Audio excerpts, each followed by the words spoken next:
we will be using graphing to explore some typical cost behaviors for a manufacturing firm. Here's the graph. In this graph, the x-axis or horizontal axis represents an independent variable. That means a variable that can take on whatever value it happens to need to be. For these graphs, the independent variable is the firm's activity level, some measure of how busy the firm is. It could be how many units the firm makes during a period, or how many hours a machine works during the period, some measure of activity. By contrast, the y-axis or vertical axis is the dependent variable. That means we believe that the value of y depends on the value of x. In this case, the y-axis represents how much something costs. So what we're saying is we believe that there is a relationship between how busy the firm is and how much it costs the firm to do things. Now, all of this discussion relates to what's called the relevant range. Even though the x-axis goes from 0 to infinity, that doesn't mean that the firm is likely to be operating at all of those ranges. Most firms have a range of likely activity that they call the relevant range, and all of these cost behaviors are probably fairly true within the relevant range, but may not be true outside of the relevant range.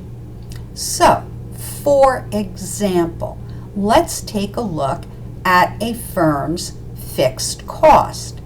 The definition of a fixed cost is a cost that stays the same within the relevant range. For example, a firm's rent doesn't change because a firm makes a few more units or makes a few less units. However, if the firm is significantly above the relevant range, it might decide to get a second factory or a third factory, in which case the fixed cost would change, but it would be outside of the relevant range. It would be irrelevant for current analysis. Similarly, if a firm's activity level drops down from 1,000 units to 10 units to 0 units, it might get rid of the one factory that it has, in which case rent would change. But again, that's way outside of the relevant range. So, a fixed cost is expected to stay the same within the relevant range. However, the fixed cost per unit actually goes down as the activity level increases. Why?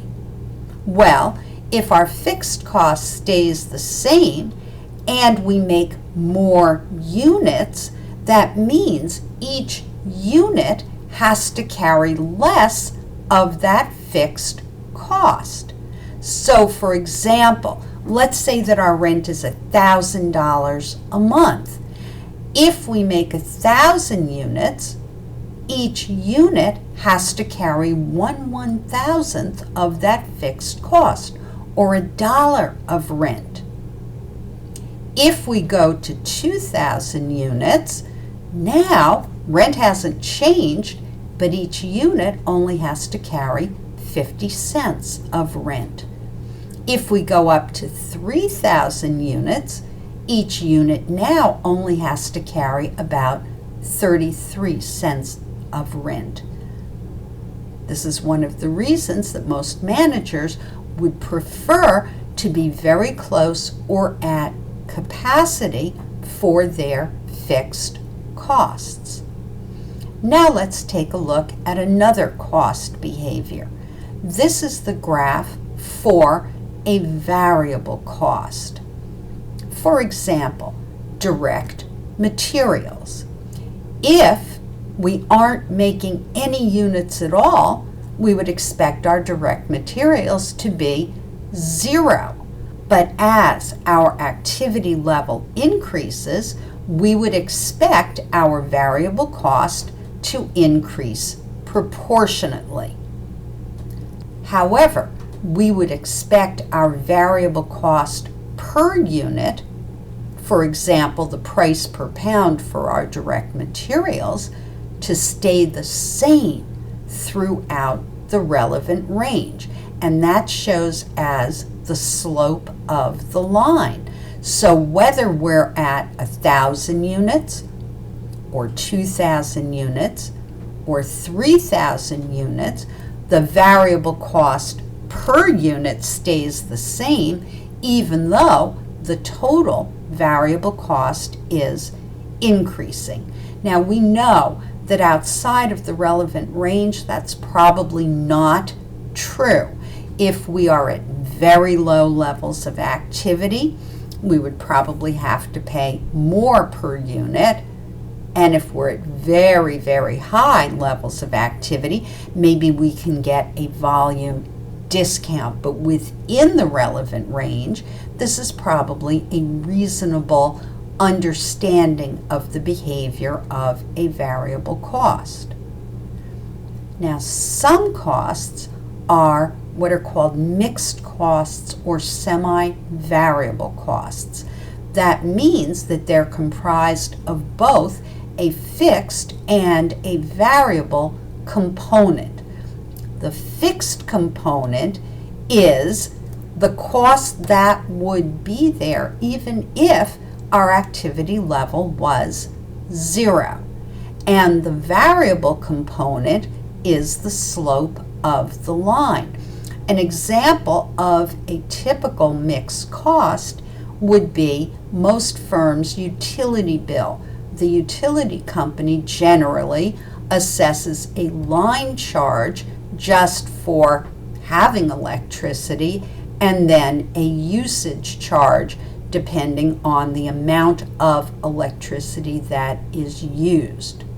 So, as we move to higher and higher levels of activity, the cost goes up, but it doesn't go up directly because a portion of the cost is fixed.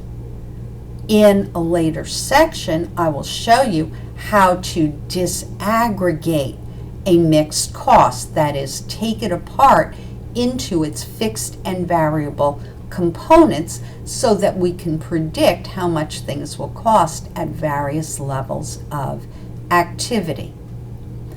Another possible cost behavior is a step cost, or it's sometimes called a semi-fixed cost. That means that within each step, the cost is fixed up until the point where that step has no more capacity, and then the cost jumps up to make it to the next step. An example of a step cost would be postage. The post office charges a certain amount up to 1 ounce anywhere along that step, but then if a letter weighs even a little more than 1 ounce, the cost jumps up to the next step. So where would a firm like to be on a given step? Like a fixed cost, the firm would like to be as far right as possible on the step because it means that they are getting the most activity out of a given cost.